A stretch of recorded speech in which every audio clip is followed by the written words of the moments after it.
Good afternoon. My name is Martin Reedy. I'm a first-year master's student in the Department of Society, Human Development, and Health here at the Harvard School of Public Health. I'd like to welcome you today to Decision Making, Voices from the Field, and our guest speaker, Secretary Veneman. Most recently, she served as the Executive Director for the United Nations Children's Fund from 2005 to 2010, where she oversaw the operations of 11,000 employees dispersed across 150 countries. In 2009, Forbes named her to the 100 Most Powerful Women's list. Prior to that, she worked with President George W. Bush as a secretary for the United States Department of Agriculture. Before working in the White House, she also served as a secretary for the Department of Food and Agriculture. She is trained as a lawyer and has received a bachelor's degree in political science from the University of California, Davis, public policy master's degree from the University of California, Berkeley, and her Juris Doctorate from the University of California, Hastings School of Law. She currently serves on the boards of the Alexion and Nestle corporations and devotes additional time to several nonprofit organizations. She has a special interest in working for the empowerment of women and children and working on global health security. She also participates annually in the World Economic Forum and the Clinton Global Initiative Forum. Thank you. I will now turn it over to Dr. Wi-Fi Falsey.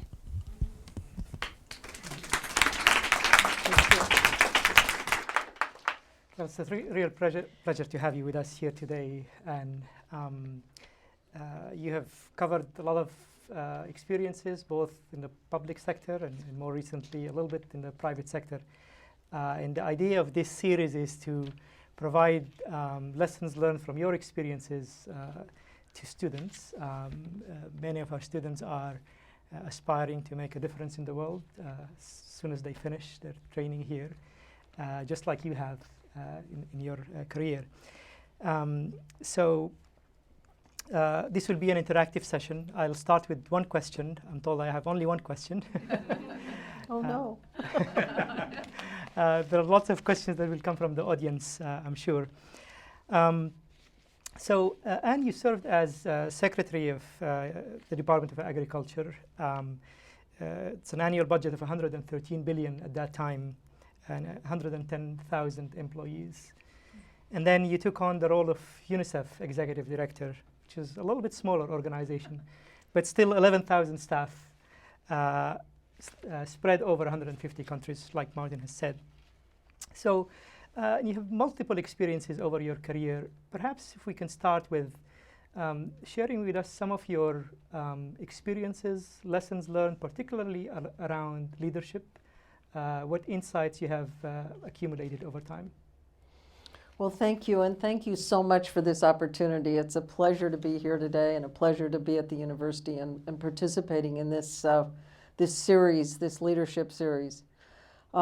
As you say, I've had the opportunity throughout my career to serve in several leadership positions. I started out early on as a lawyer and then had the opportunity to go to the Department of Agriculture, where I was involved in a lot of international and particularly trade issues, ultimately becoming the Deputy Secretary of Agriculture, and then eventually I went back to California and became the Secretary of Agriculture, or Food and Agriculture out there, and then 2 years later became the Secretary of Agriculture for the U.S., and then went to UNICEF.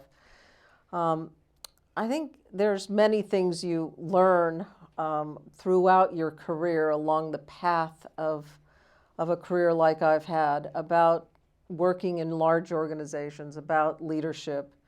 And of course, I think certainly your experience builds as you progressively go through different organizations. And I think experience is one of the best teachers.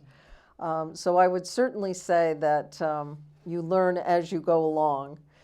But I think one of the things that's very important about leadership is to have vision, is to really kind of provide that vision for the organization. Many people have written articles about the fact that as the leader of an organization or in a leadership position, you shouldn't just manage. You should provide that vision and you should really help to lead. As part of that as well, I think it's very important to be an innovative leader, to provide that vision with a view toward the future, to understand what kinds of innovation is taking place in your field, in what you're doing, in technology. I mean, when you see the pace of change today, if a leader doesn't keep up with innovation, I think it's very difficult to effectively help the organization move along in the right direction.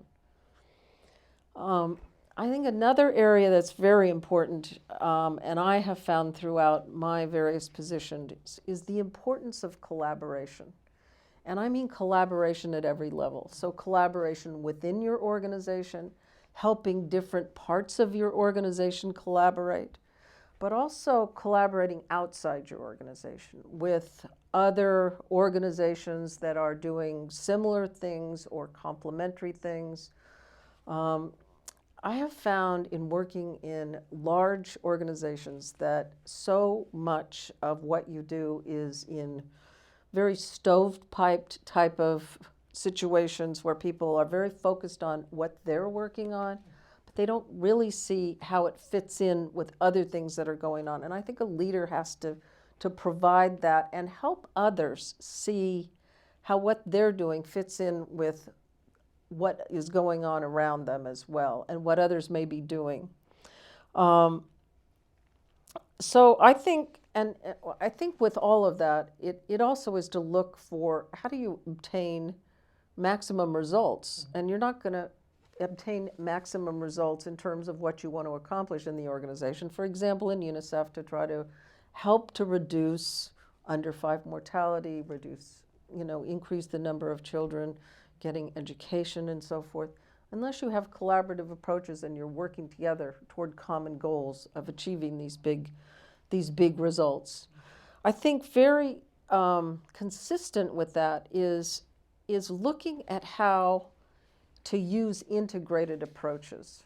So we've talked many times about how important it is to look at the inextricable link between the health of a child and the health of the mother, or to look at the importance of looking at nutrition and health, childhood nutrition, maternal nutrition, nutrition as we look at the issues today of obesity, and how that overlays on so much. You see agriculture connected with nutrition, agriculture connected with water, agriculture connected to the environment.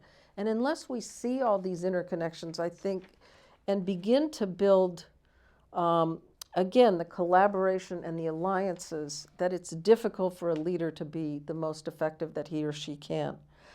I mean, I also believe that a leader must simply apply good common sense and use his or her intuition. I mean, it's important to get as much information as you possibly can from those who are the experts, to learn as much as you can, but then to really learn and apply common sense. As I've been in organizations, sometimes you come in new and you say, well, why do we do it that way? And they say, well, that's the way it's always been done. So I've developed this thing that I say, the answer I least like to hear is we do it that way because that's the way it's always been done. I mean, I just simply think that if you don't know why you're doing something in an organization, then we ought to start asking the questions why, and is it time to look at it a different way? And so I think that is an important part of leadership as well. The other part, of course, is asking the right questions. I mean, I tend to be a very inquisitive leader. I like to ask questions, understand why people are making recommendations, why they think the way they are. Ask questions about, what do you think about? Is this related to this over here or over here? So I think asking the right questions is important for a leader. And finally, I think that hiring good people is extremely important. You hear a lot about leaders who don't want to, that are concerned about hiring people, or they hire people like themselves. I think it's very important for a leader to look at hiring people that bring strengths that they might not have.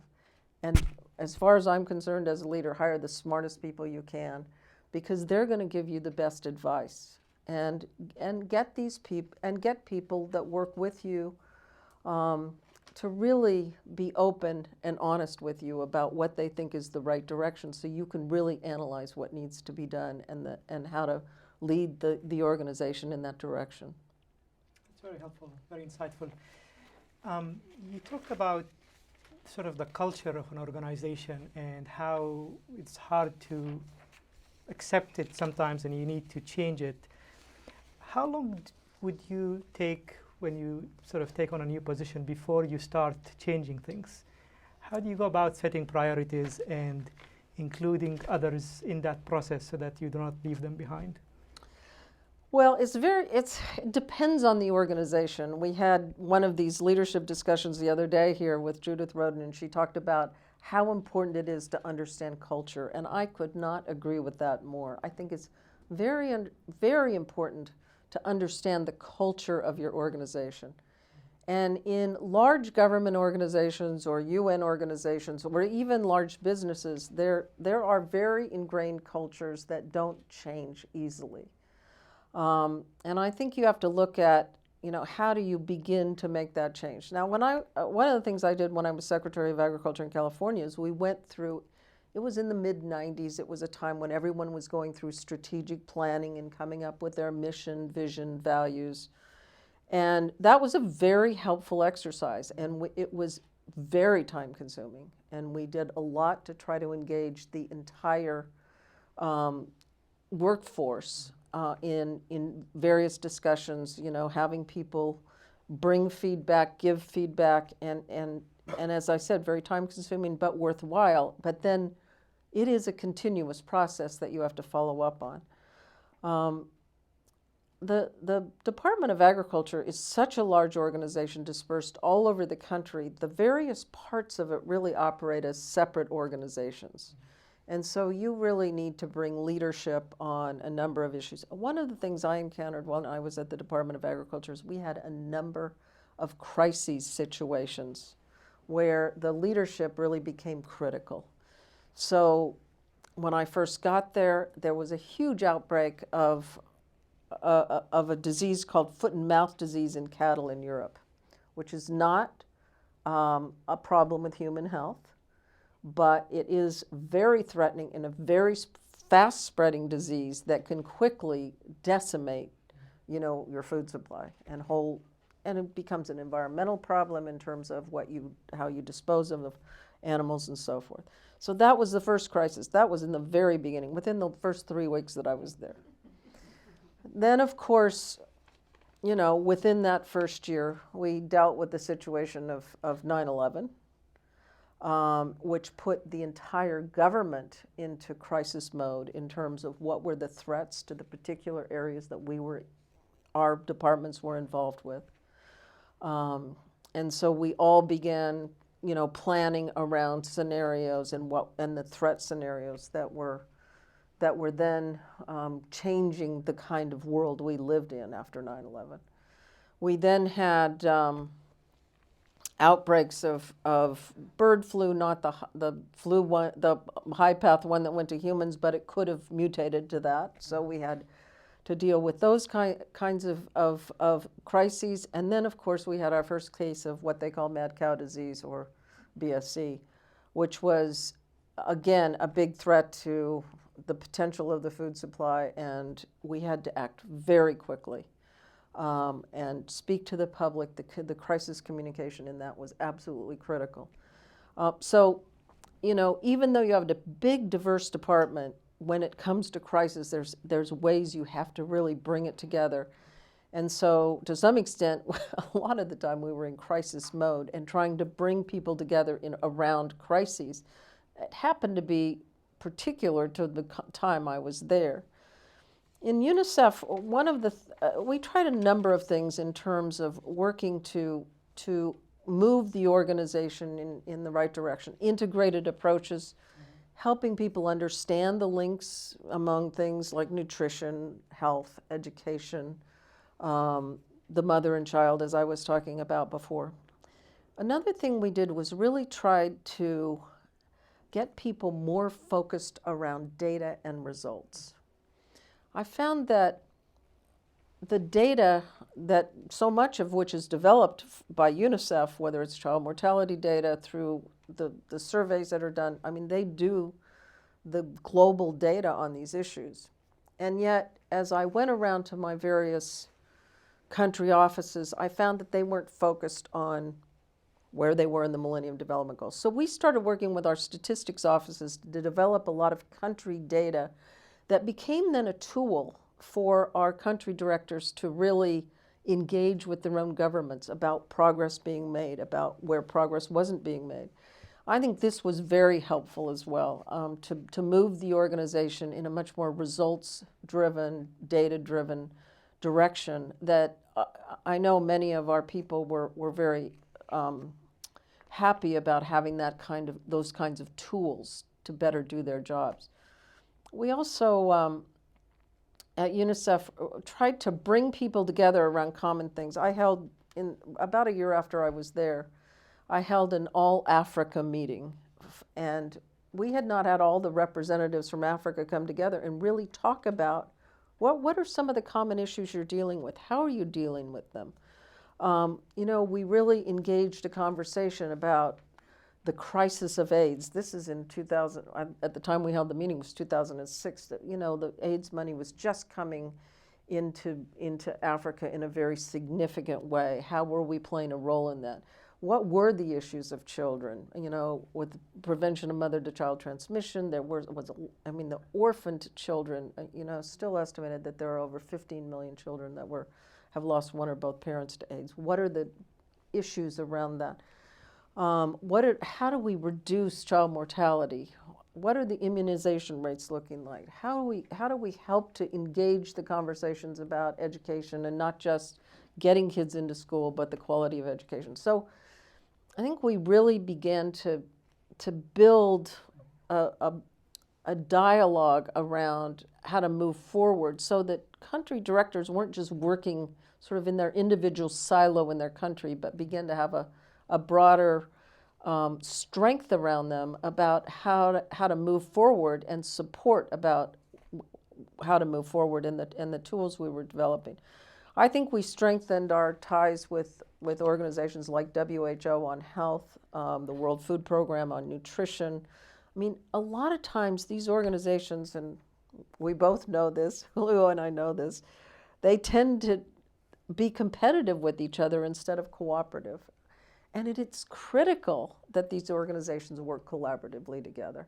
And yet, I don't know what it is about organizations that become so inward and protectionist about what they're doing as opposed to outward in terms of their results. And I think that's what we really need to constantly think about, is how to achieve ultimate results, that it's about children, it's not about the organization you're in. It's a sort of diverse set of experiences, from a crisis in the first 3 weeks, and obviously you learn as you're doing and learn from that for the next instant, all the way to sort of methodically sort of planning and systematically trying to bring people together, like the All Africa meeting that you have referred to.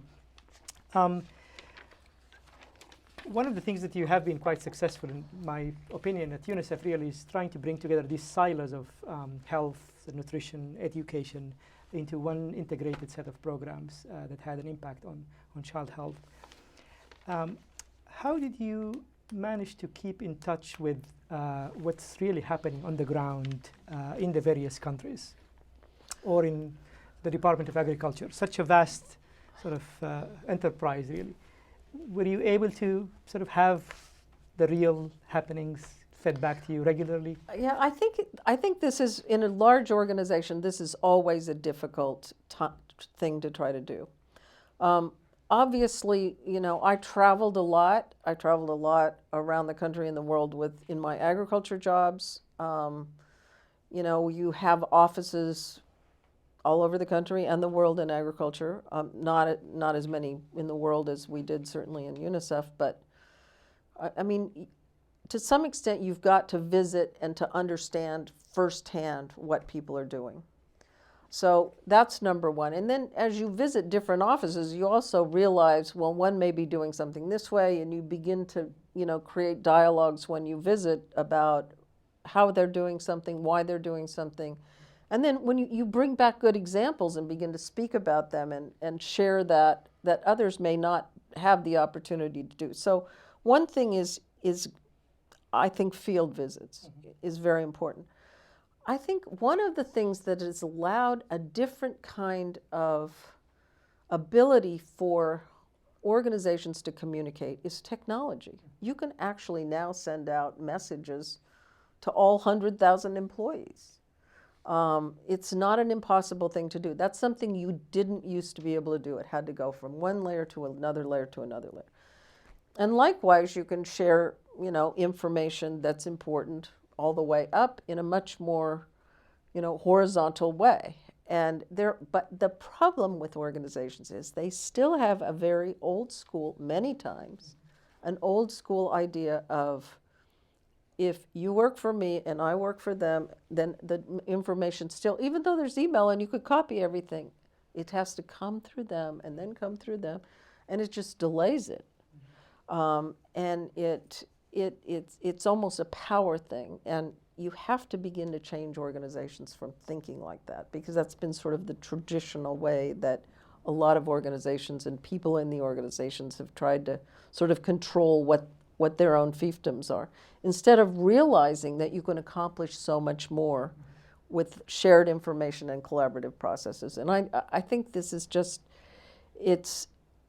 I don't know whether it's human nature, but to some extent these organizations develop these kind of personalities, and I think what you have to do is begin to move them.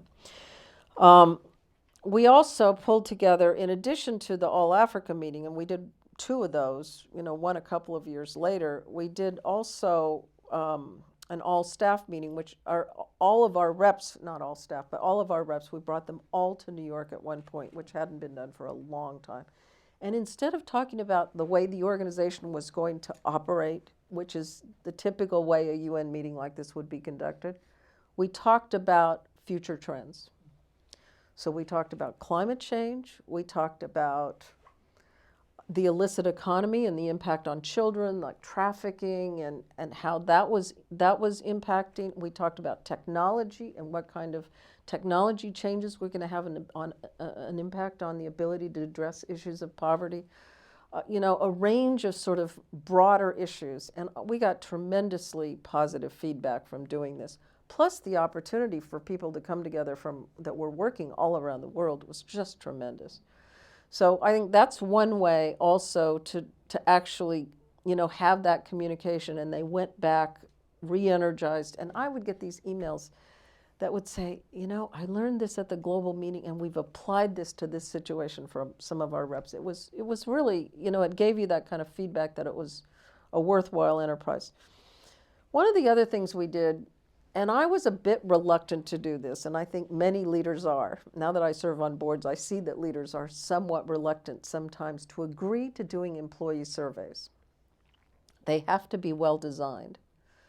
But if they're well designed, you can get a tremendous amount of information from them on a country by country basis. Now, the way we did this was we only consolidated data into countries, and if any office had less than 10 employees, we didn't use separate data because it would be too easy to identify specific people, so it had to be anonymous. But that became a tool. One of the things we found out, and it was the consultants who did the survey for us said this was highly unusual for any organization, private or public, that they'd ever worked in. 93% of the people that work for UNICEF were proud to work for the organization. That gave us something to really rally around. We're proud of what we do. But we also found things about our employees, where they felt, those who felt empowered to move forward or felt they had the opportunity to move forward. We had sex disaggregated or gender disaggregated data, so we could understand, did men and women feel they had equal opportunities? We had age disaggregated data. It was very helpful in looking at the kinds of things you needed to address with the workforce and became a tool for communication as well. So I would always, as I went on my country visits, take the results of the survey for that country and have a dialogue with them about that as well as the issues that they were working on. That's a powerful tool. Maybe you should open it up for questions. Please feel free to ask any question or comment, make any comment, and introduce yourself before you do that. Yes? Open for If questions? they don't ask questions, you get to ask more. I do. I'm sure somebody will be courageous enough to get started. So I did have one question in particular. The role you currently play on several of these boards, notably the Nestle Corporation, how do you bring your experiences as a public servant to that board and try and build or maybe kind of align what you learned on the public sector with the private sector and the way they operate? Because obviously there's an overlap, but at the same time there's going to be divergent opinions on what's best. I think, of course, serving on a board, and I would not distinguish a company necessarily from a nonprofit. I've been on many boards, both nonprofit and then for-profit as well. And I think, you know, it's certainly helpful to have people who have government experience on these boards, because often on a corporate board, for example, you have people that have only had business experience. And so more and more boards are looking for that diversity of experience, whether it's government, there's more people that are from universities and have research backgrounds, some people from even NGOs that are now involved in corporate boards, or from the communications world, because that's so important to what organizations do. I mean, I think all of these disciplines begin to help to build, you know, a comprehensive board for any organization. But one of the things I've found in serving on both for-profit and nonprofit boards is when you've led organizations, many of the issues of any organization are similar. So, you know, whether it's how you do your audit functions or what kinds of things you're looking at in terms of management or hiring employees, or I mean, just the whole range of issues that you work with in organizations. And so I think that the kind of leadership experience that I've had has been particularly important, as well as my government experience. But having led organizations myself certainly helps me identify with the issues that the leaders are dealing with, the CEOs that you're then on the board of directors on. So I can imagine you can be and you are extremely helpful in that particular role, bringing your public service experience to the boards. What can we learn in the public sector from the private sector? What methods or tools do you think are there for us in UNICEF or in government or even in universities? Well, I think we have. One of the things that's happened throughout society is we've tended to actually operate segments of society in silos as well. So government works over here, and the private sector works over here, and civil society works over here. And we haven't really been very good at bringing all of those together. And yet the kinds of issues we're dealing with today as a society, be it in the developed or the developing world, I think it's going to take everyone working together, and we've got to find ways to bring civil society, government, and the private sector together. I actually believe that one of the most interesting tools that's being talked about quite a lot now is the whole area that's been developed here at the Harvard Business School on creating shared value.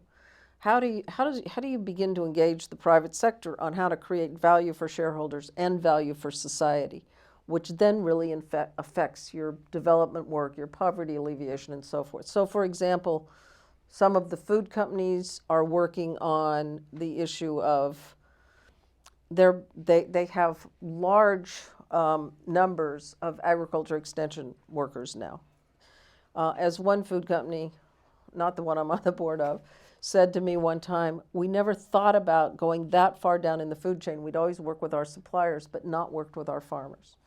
And that when you work with the farmers, you're able to, show them how to farm better, to use pesticides better, so you cut down on the environmental impact, and you get better quality and more productivity, and therefore better income to the farmer. So it's a total win-win.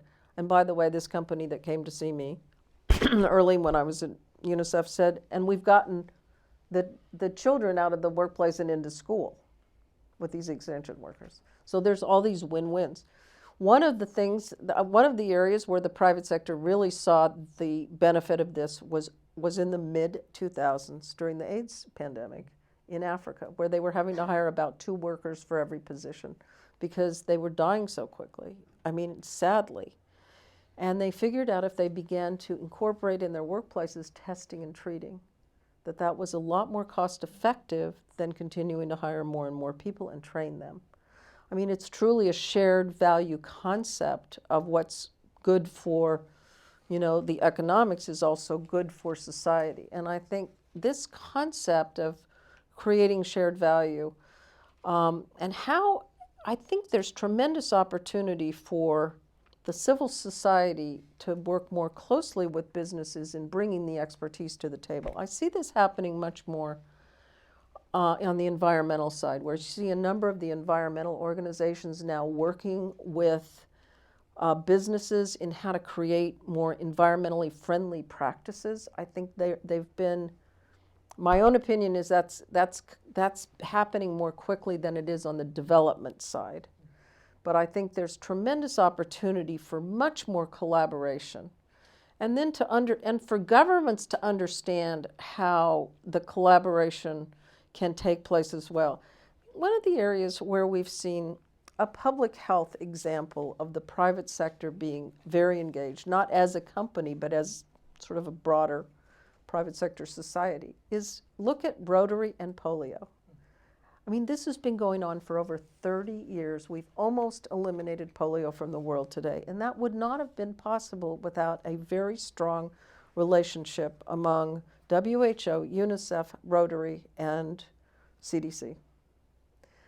That's been a partnership going on for over 30 years, and India just became, it was declared no longer endemic with polio. So I think we need to look at these examples and say, how can we really engage all parts of society so they're not working separately, but working together to solve problems, to look at issues and what they all bring to the table.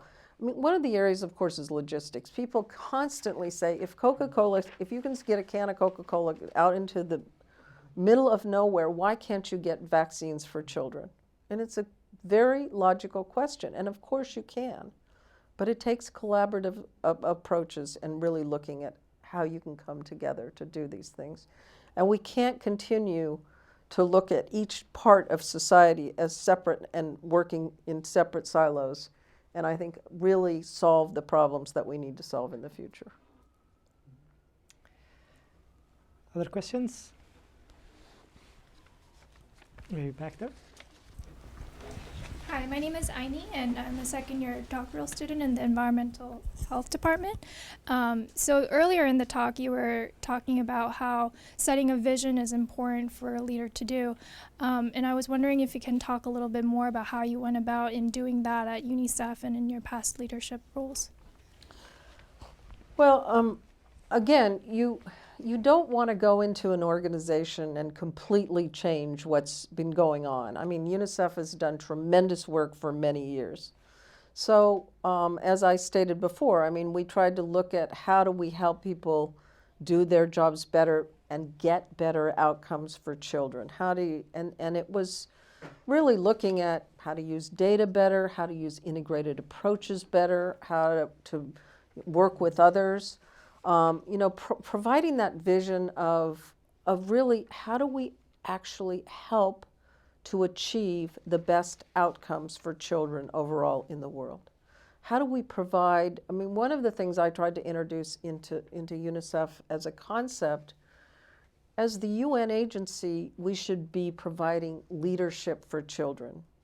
And so the theme of our global meeting was leadership for children in a changing world, was a kind of vision that you know, it implied providing that leadership, not ownership, but leadership, because there's a little bit too much ownership in organizations. They think we own children, and really it's about leading for children.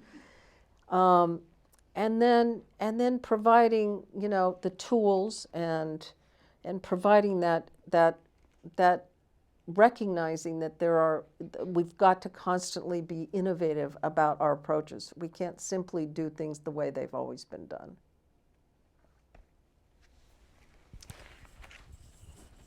Hi, my name is Nicole. I am a first-year PhD in biological sciences of public health. I was wondering about your own personal vision. So you started out in public policy and as a lawyer, and then through agriculture, and now working at UNICEF. So was that something that you intended to do, or was that something that just happened along the way? I often get asked this question, and it's a very good question, because people have asked it a different way. They will say, you know, what did you do to become in the cabinet or lead a UN agency? And I said, I never in my wildest dreams would have imagined doing these things in my life as a younger person. I mean, I never would have imagined it.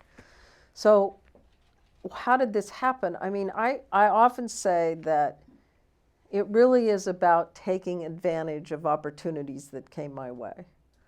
And so I was, you know, I was a lawyer in my mid-30s, practicing law, a partner in a law firm, you know, in my hometown, and I had and I was doing a lot of work in public policy and agriculture in Washington. And I had an opportunity to go to work in the Department of Agriculture in Washington, and it was a big decision to just give up everything I'd been doing and go to Washington. But I took that chance and I took that opportunity, and it set my career on a completely different path. That led me to trade and ag policy, led me to working in agriculture, and then going back to California and leading the department there, and ultimately becoming a member of the cabinet, and then going to the UN. I mean, it was just a career I would have never imagined, but again, it was about taking advantage of those opportunities that come your way. So I often say to young people, you may think you know what you want to do, but sometimes something will present itself to you that you have to really think hard about and decide whether or not you just will take a chance and take that path. Even if it doesn't work out, you can probably go back and do where you were going before. But I really think that taking advantage of that opportunity, often unexpected, can lead you places you never would have expected. I guess one of the clear things is that you've been successful as a leader in many of all these positions. We were sort of talking earlier about that whether it has anything to do with being a woman. You are not only a successful leader, but also the first woman to be a leader in a number of these positions. First woman who is Secretary of Agriculture in California, first Secretary of Agriculture of the US, and prior to that, many firsts were the same. So any perspectives or insights that you have from that aspect of being a woman and a leader that you can share with women, prospective leaders in the audience? Well, I mean, I have been fortunate. I have had the opportunity to be the first and in some cases the only woman in position like Secretary of Agriculture. And sometimes it's not always easy to be the first or the only or to be the pioneer, because there are people who doubt you and do not believe you can succeed. I mean, I was the first, just to go back way far back in my career, one of my first jobs out of law school was I was in my home county in California in the Central Valley. I was in the public defender's office. I was the first woman ever. There were people that were very concerned about me being a woman in the public defender's office dealing with criminals. Well, of course, today, over 50% of the lawyers are women, and they're all over the public defenders and the DA's offices. But back then, people were actually concerned about it. So over the years, I've run into people who were concerned about whether or not a woman can do the job. And I've always kind of been of the opinion that you just have to do the best job you can. You have to be competent at what you do. You have to, not take an attitude like being a woman is something that you carry as a burden. You just, you're an employee like everybody else, and you do the job. I do see, there are a lot of people who want to talk about, do women have different leadership styles than men? And I think it's difficult to say that all women are this way or all men are this way. But I think there are certain kinds of leadership styles about many women. They tend to oftentimes be more collaborative and more inclusive in their leadership styles. Again, I see that as a positive leadership style that may be more apparent in a lot of women, but it should be something we all strive for. So I think that, as early in my career, I heard Gloria Steinem speak, and she said something that stuck in my mind. This is over 30 years ago, but I was at the speech, and she said, we must, as women, open doors wide enough for others to get through. And one of the things I see today is that young women, like the students here, have the opportunity to walk through those doors much more easily than my generation did. But I think there is a concern being expressed of whether or not you are able, as you walk through those doors, can you then reach the leadership positions? And I think the leadership positions, we still see the numbers of women just simply aren't there yet in many professions. And so we all need to continue to strive to make sure that women are represented in equal numbers at every level of an organization. And it's not just the opportunity to come in the door, but to move up. I was just noticing that there are only 3 or 4 men in the audience, so we are the minority here, and these are the future leaders. Other questions?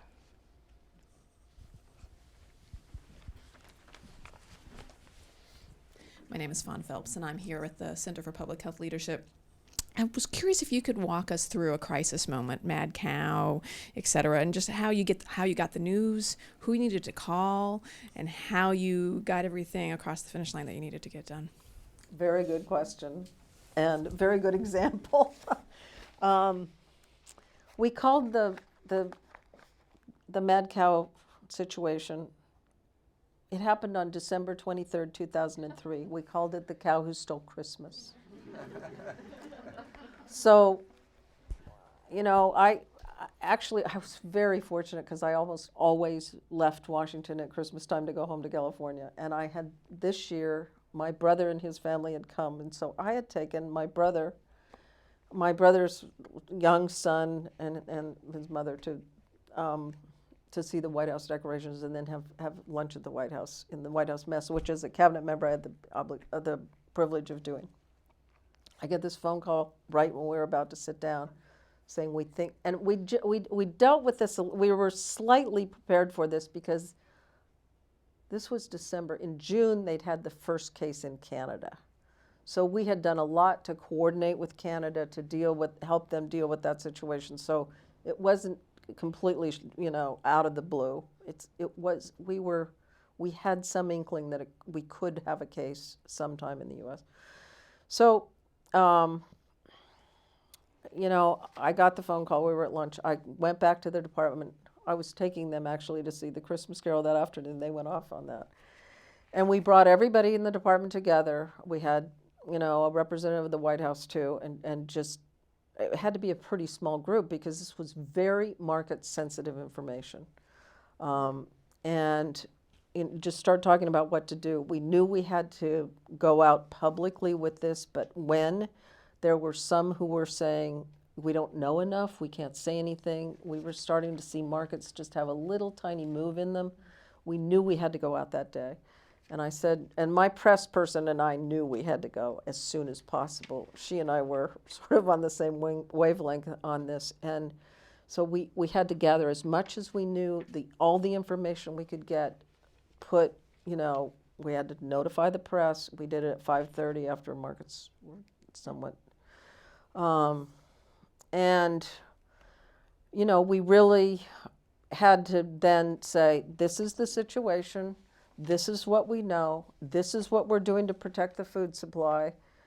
And, I added in my remarks that I was serving beef for my Christmas dinner, and I felt confident in the food supply. Of course, that was picked up all over the world. But, I think it was the right thing to say, because that particular disease the risk is quite low to human health unless it gets endemic throughout the whole cattle population. And it doesn't really impact the cattle population unless they're over a certain age. So it's not likely to be widespread. And as long as you control what's going into the supply, you should be fine. And it's mostly a problem when you have, certain cuts of meat. We then communicated every single day. We had not necessarily just me, but we had members who were technical experts who were communicating with the press, giving them everything we knew each day. It was a real lesson in crisis communication. Within a week, exactly a week to the day, 2 days before, the day before New Year's Eve, we then announced a whole series of things we were doing. And one of the most controversial decisions was a decision I personally had to make and call the White House and tell them I wanted to do this, was to take downer cattle out of the food supply, which was considered to be one of the most high risk. It was controversial. But we felt we had to err on the side of human health and public safety.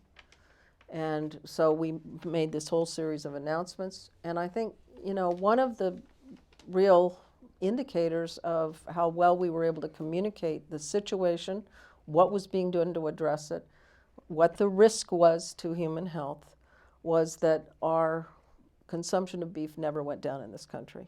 Now, we lost some of our export markets, so overall our industry was hard hit, but we maintained the confidence of the American consumer, which I think was an indicator of the way we were able to handle this crisis throughout a holiday season when people would be eating, special cuts and so forth, and yet it was not an easy time, but it took a lot of collaboration. We had a lot of other people involved. We had all throughout the department people involved in both the market side, the food safety side, the people that were the experts on animal health, the scientists, the researchers, everyone had to be involved. It had to be that collaborative approach, but ultimately we had to make very quick decisions and communicate it as effectively as possible, and then make the decisions about what to do about it, and do that as quickly as possible. So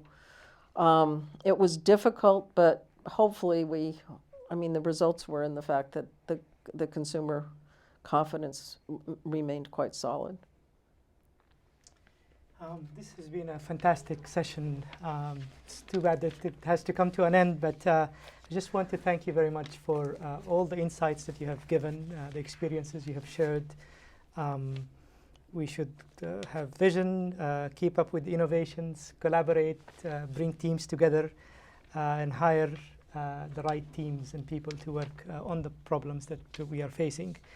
As a leader, you have been a role model for many others who are coming behind you, many of them in this audience, and thousands others who will be able to benefit from that as they watch the webcast over time once it's posted in the next couple of days. So thanks very much, and we wish you all the best in the years ahead as well. Thank you very much.